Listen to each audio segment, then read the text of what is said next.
If your life keeps repeating the same frustrations, the same outcomes, the same invisible ceiling, it's not luck. It's your standard. The world doesn't give you what you want, it gives you what you tolerate. And what you tolerate is determined by the standard you set. Why does this matter? Because when you raise your standard, you raise the quality of your thoughts, your actions, and the people you allow near you. Change your standard and you'll change everything tied to it. In just a few moments, I will teach you how changing your standards can completely reshape your results, relationships, and reality. You rise or fall to the level you accept you do not get what you wish for you. Get what you tolerate. The life you have now is not the product of fate. It is the reflection of your standards, what you demand of yourself, what you refuse to accept. If a man accepts being average, then average is exactly what he will receive. Not because he is destined for less, but because he stopped reaching for more. What is a standard? It is the line in the sand. It is the point at which you say, this is who I am, and this is what I stand for. When you raise it, your life begins to reflect that decision. But if you lower it, if you make excuses for poor behavior, delay your goals, or surround yourself with lesser influence, your life will follow in that direction. How do you begin to raise your standards? It starts with the smallest things. The time you wake up, the order of your room, the integrity of your word. Do you follow through? Do you clean up after yourself? You cannot command a great army if you cannot command your morning. Imagine this: a man wakes at dawn, irons his shirt with care, and writes 3 things he will conquer today, not because someone told him to, but because that is his code, that is his standard. How differently do you think he walks into the world than the man who rises late, stumbles into the day unprepared, and reacts instead of leads? Ask yourself, what have you been tolerating that must no longer be allowed? Who around you reinforces weakness instead of strength? What would happen if you declared, no more excuses? This is my new standard. Your life bends in the direction of your standards, bend them upward. Everything else will rise with it. Standards define identity, not motivation. A man who waits for motivation will be governed by the weather of his emotions. But a man who lives by standard, he is a storm unto himself. Many people believe that success requires inspiration, but that belief is a trick. It implies that you must feel good to do good. Yet the most accomplished lives were not built by comfort. They were forged by resolve, by identity, by the quiet declaration, this is who I am. Even when I dawn, feel like it. You must decide what kind of man you are, not just in public, but in private. Are you the one who pushes forward when no one is watching? Are you the one who acts with discipline when no reward is promised? How do you build the identity? Through repetition, through keeping small promises, through holding your spine straight when it's easier to bend. Begin with one standard: I do not quit, or I keep my word, or even I walk into every room with purpose. Let that standard become your armor. Now picture this. A carpenter begins each morning sharpening his tools not because he is told to, but because he knows dull blades build crooked houses. That carpenter builds a legacy, not by chance, but by code. What code are you living by? Or are you drifting? If I followed you for a week, what would your actions say about you? Raise the code. Make it your signature. Let no man mistake what you stand for.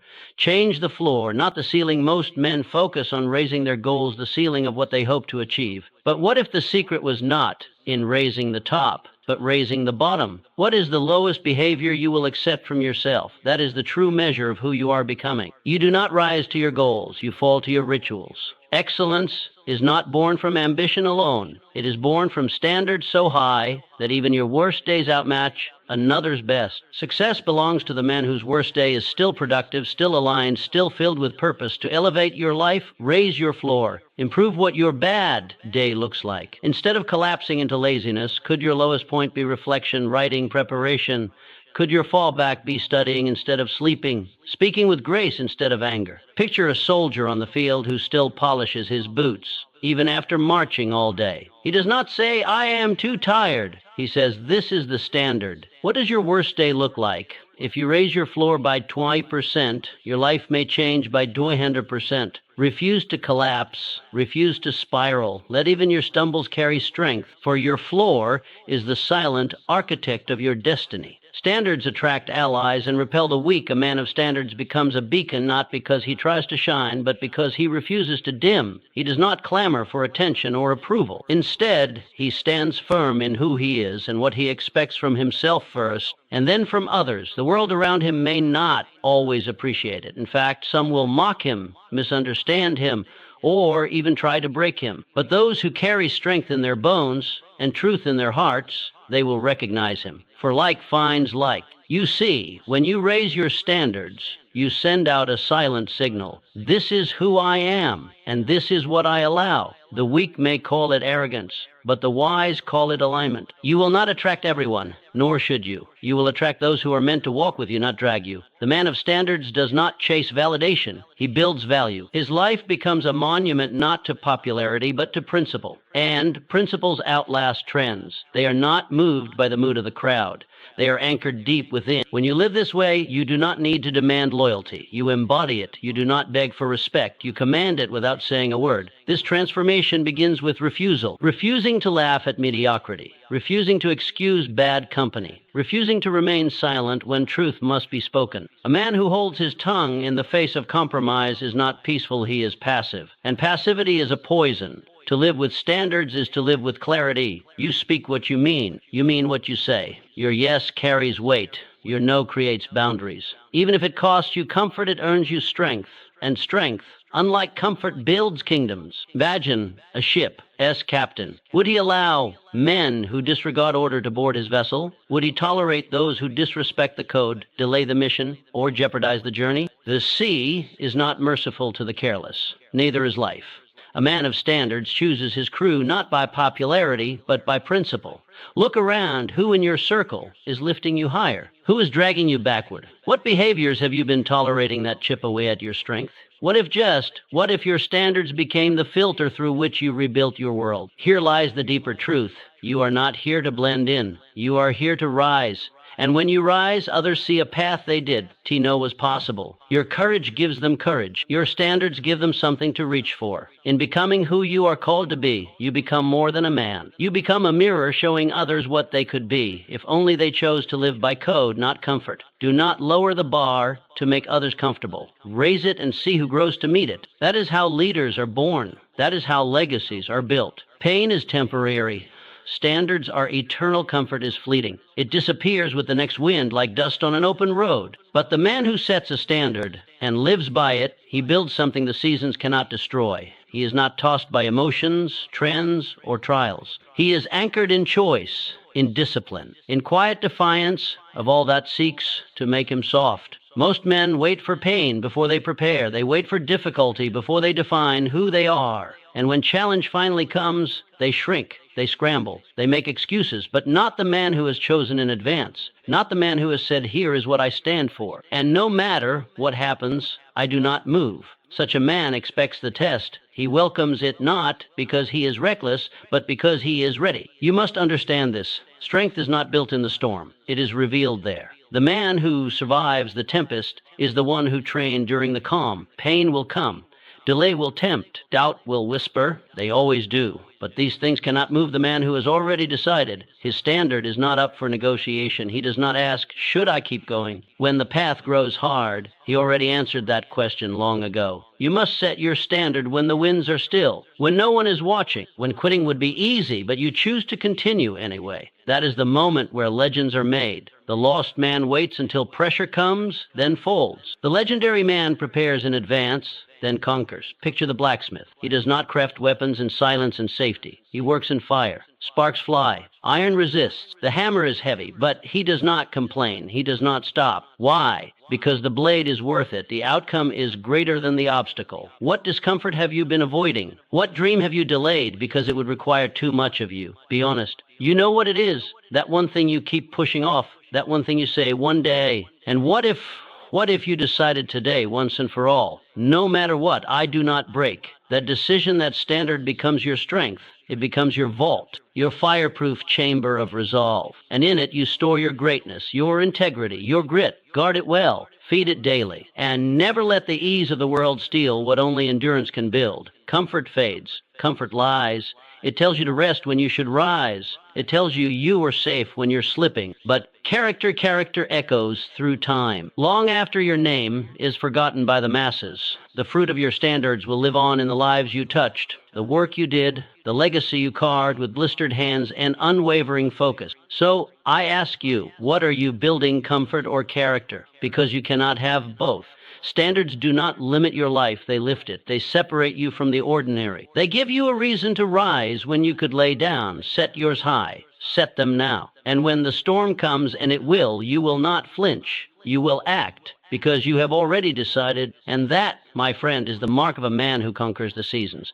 Your standards must be public, not private. It is easy to say what you believe when no one can hear you. But true standards do not whisper in the dark, they proclaim themselves in the light. A man of real conviction does not keep his principles hidden in journals or silent prayers. No, he walks them out. He wears them like armor. He lets them speak louder than any argument, clearer than any boast. To build silently but live loudly is not arrogance, it is alignment. It is the integrity of a man whose actions echo his values.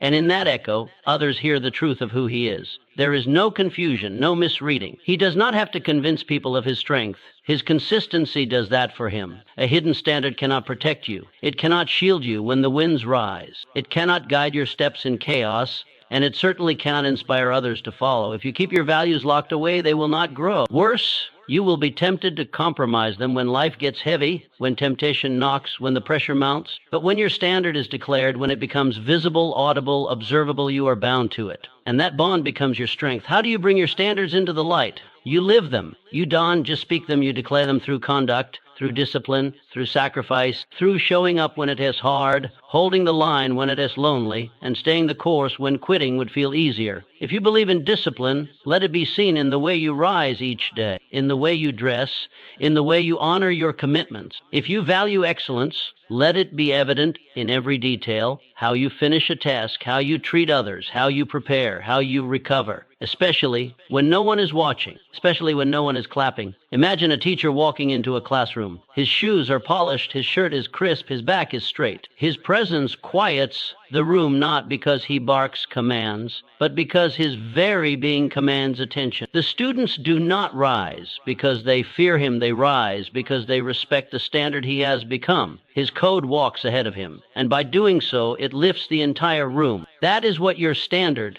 must do. It must walk before you. It must introduce you before you speak. It must remain when you leave the room. Not because you shouted it, but because you've lived it. Ask yourself, what would change if those around you knew your standard so clearly, so visibly, that they began to rise to meet it? How would your workplace shift? Your family? Your friendships?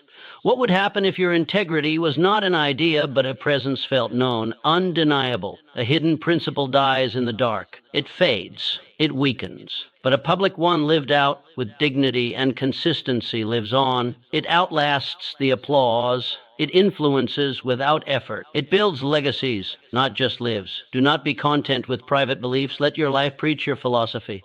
Let your habits be your message, because the man who lives his code out loud does more than change himself. He transforms the world around him. Standards must be decided in advance. When the moment of trial comes, it is too late to build your character. It is too late to prepare your values. It is too late to decide what kind of man you are. That moment must have already been chosen in silence, in solitude, in the still hours when no one was watching. The man who tries to think his way through temptation will falter, but the man who has already decided how he will act, he will not. This is the power of predetermined decision. It removes the need for debate. It removes the fog of hesitation. It removes the opening for doubt to creep in. When your actions are already decided, your path is already drawn. There is no gray. There is no internal courtroom filled with arguments and justifications. There is only the clarity of commitment. You must decide now how you will respond when offended. Will you strike back, or will you stand firm in composure? You must decide now how you will behave when tired. Will you cut corners, or will you complete the work with honor? You must decide now what you will never tolerate from yourself, from others, from life.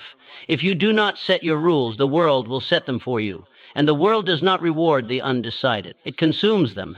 It shapes them into what is easy, not what is right. It fills the vacuum of indecision with chaos and compromise. Predetermined decisions are not about control. They are about freedom. The man who already knows what he will do is not bound by impulse. He is not controlled by his circumstances. He walks into every room with the authority of a judge who has already written the law. Picture that judge. Each day, he enters the courtroom not to deliberate what justice might be, but to execute what justice is. His laws are written. His standard is established. There is no room for guesswork. Because the law is clear, justice is swift. Because the standard is firm, order prevails. Where in your life have you left decisions open? Where are you still negotiating with your lower self? Where do you say, I'll decide in the moment, knowing full well that the moment is when you are weakest? The man who decides ahead of time lives in strength. He walks taller. He speaks with certainty. He is trusted because he has first learned to trust himself. But the man who waits lives in weakness. He reacts. He apologizes. He builds nothing lasting because he is always pulled by whatever wind blows. And every day you delay your standards is a day you borrow your life from circumstance. You become a man on loan to the moment, not a master of it. But that can end. It ends with one act. Decision. Decide now. Decide who you are. Decide what you do not tolerate. Decide what you rise for and what you never bow to. And once that decision is made, never borrow again. Because a man of predetermined principles cannot be bought, broken, or bullied. He is anchored. He is unshakable. And in a world that bends, he stands. Consistency builds power. It is not what you do once that shapes you. It is what you repeat, what you return to, day after day, decision after decision. Greatness is not found in rare flashes of brilliance, but in the slow, quiet, determined repetition of discipline. The man who becomes something extraordinary did not get there by accident. He chose it, not once, but 1,000 times. The oak tree does not rise overnight. It grows inch by inch, season by season, pushing roots deeper even when the eye sees nothing. The blacksmith does not forge a blade in one swing. He strikes and strikes, folding steel, applying heat, refining edge. And your life will not transform by a single moment of inspiration. You must practice. You must persist. You must do the right thing long enough for it to become who you are. This is the overlooked truth.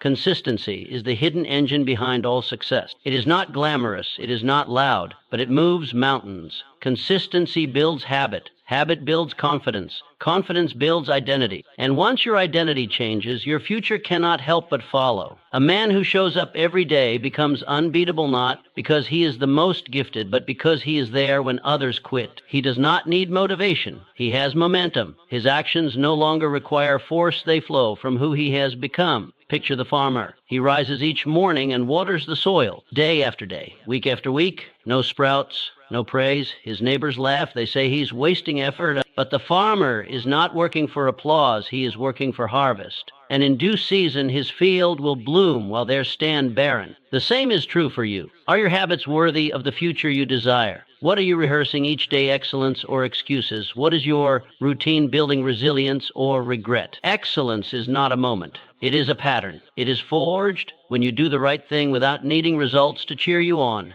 It is born in silence, tested in fatigue, and proven in time. If you wait to feel like it, you will never master it. If you wait for conditions to be perfect, you will never begin. Set a standard you can repeat. Something clear. Something small enough to begin, yet strong enough to grow. Then repeat it until your body does it without asking, until your mind stops resisting, until your environment adjusts to follow your example. Remember this. Consistency does not merely change what you do, it changes what you believe about yourself. Each repetition is a vote for the man you are becoming. Each act of discipline is a brick laid in the foundation of your character. You do not need to be perfect. You need to be persistent. You do not need to know the outcome. You need to know the process. And once the process becomes your way of life, the outcome will take care of itself. So begin again today. Begin small. Begin quiet. But begin, then do it again tomorrow, and the next day, and the next. Because the man who remains when others disappear, the one who shows up when no one is watching, is the one who earns what others only dream of. That is the power of consistency, and it is available to you right now. Standards turn vision into reality. A dream without a standard is fantasy. It may excite the imagination, stir the soul, and bring warmth to the heart. But without a code to guide it, it drifts like a ship without a rudder. A dream anchored to a standard, however, a code of conduct, a rule of life, becomes a plan. And when that plan is followed by consistent discipline, the impossible becomes possible. The vision becomes tangible. The dream becomes